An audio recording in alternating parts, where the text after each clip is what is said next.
page 204 et 205 ta tafsir al-Qur'an de sura 9 walladina be ittakhadhu jogitibe masjidan julirde diraran kalorrogol ko furane ke keferan kak wa tafriqan e ka sendendirgol bainal mu'minina hakkunde gomdimbe be wa irsadan e ka habbondirgol liman haraba Allah wanande kala bo Allah wa rasulahu en laade makka min qabil ko adi be Allah kambanibe wala yahlifunna araybe wondira be in aradna men faade tak illa husna siwana mojjere wallahu Allah no yashhadu musiditi namno kambe le kadibuna wallahi be fene la tagumu wata daru fihi e fi e der den julirde don abadan poma la masjidun wallahi ko julirde ussisa didande ala taqwa e hore kolol Allah min awwali yawmin ila kan arande nyallal ko nem buri hanude an takuma fi nde darato da e mayre dum ko julirde ni laadu diduno nden uba fi no e der mayre rijalun worbe yuhibbuna yidbe an yatatahharu nde be labbintino to wallahu Allah yuhibbul mutahhirin mo yidi labbintino to be aya on mari sababu nuzul afaman assasa e ko den didade bunyanahu madi mayre on ala taqwa do kulol Allah min Allah imorde ka Allah wa ridwanin e yarluye khairun ko nem buri mojjude amman assasa ka ko den didane bunyanahu madi mundin ala shafa jurufin e dutuni ngayka harin yite fan hara bihi hara ko de pulkito taynde e maadi mayre on finaari jahannama nde uno kana yite jahannama ko nde da buri wallahu Allah yahdi aw fewnata alqama zalimin be toño ben la yazalu serata bunyanu maadiji mabbe alladhi dim banawdi be mahri ribatan sikkitare fi qulubihim kada berde mabbe illa taqatta asonande tajata nyande qulubum berde mabbe den ko tajureedu tun wallahu Allah alim ko andudo hakim ko nyenyodo e nyaawre makko ne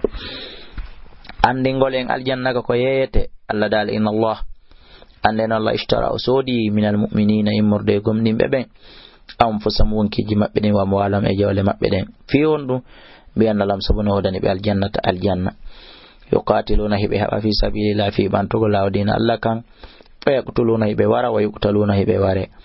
wa'adan do ko fodore alayhi ka makko kanko Allah hakkan ko gonga fi tawrati ka tawrata wal injil e ka injil wal qur'an e ka al qur'an are teddunde fop no holli aljanna ko yeyete ko wonki king e jawdi din ittata heba waman awfa kala hunnudo bi ahadi waman afa kombono woni hunno bi ahadi mu'min Allah yuti Allah ala fastabshiru veltore bi bai'ikum ngeengo mon Allah de ngum bai'atum bihi ngo ahudu don e makko wadhalika ko dum do wal fawzul azim woni malal mawnu ngangal atta ibuna be do tuba be rutto al abiduna rewobe Allah al hamiduna yettobe Allah as-sa'ihuna horobe as-sa'ihuna subbun hinotobe fo no selli ar-raki'una as-sajiduna be wadobe ruku wada sujudu al-amiruna yamirobe bil ma'ruf ko moji wannahuna be hadobe anil munkari ko anya wal khafizuna be do reni bil hududillahi kiri sariya Allah di wa bashiril mu'minina bi gomni be no wadani be aljanna ma kana lin nabiyyi hanana annabaju Allah walladina ben amanu gomdimbe an yastaghfiru nde be insinanto nde be toranoto yafu lil mushrikina wonande shirko be few walaw kanu asbe latke uli qurba ko be jomirabe battondiran min badi ma tabayyana lahum immorde bawtum bangani be annam wonde ben don ashabul jahim ko be yimbe jahim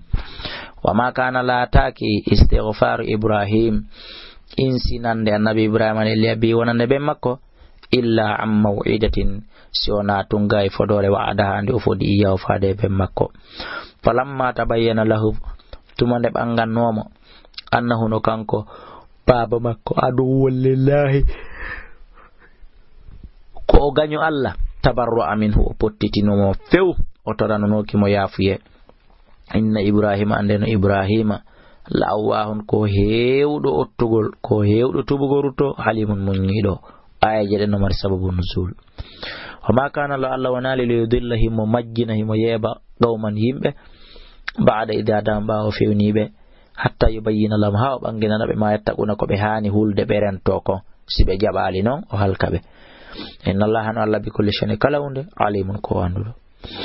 inna allaha anden Allah lahu kanko je mulku samati la magol kamul wal ardi ilaydi yuhyihi mawurna wa yumituhi mawara wa ma lakum alana min dunillahi ko hewta Allah min waliyin immorde giɗo wala nasirin wana wallo. laqad taba Allah gomdi Allah jaɓani tububuye ala nabi do annabajo Allah on wal muhajirina e ɓen feruɓe wal ansar e ɓen ansariyankoɓe wernuɓe ɓe alladina ɓe ittabahu jokkuɓe mo fi sa'atil usrati e nder sanga sattende min baadi ma kada immorde ɓaawo eɓɓi yazihu nde oñoto qulubu fariqin ɓerɗe fedde go min ɓe maɓɓe thumma taba alayhim rifte o jaɓani ɓe tububuye on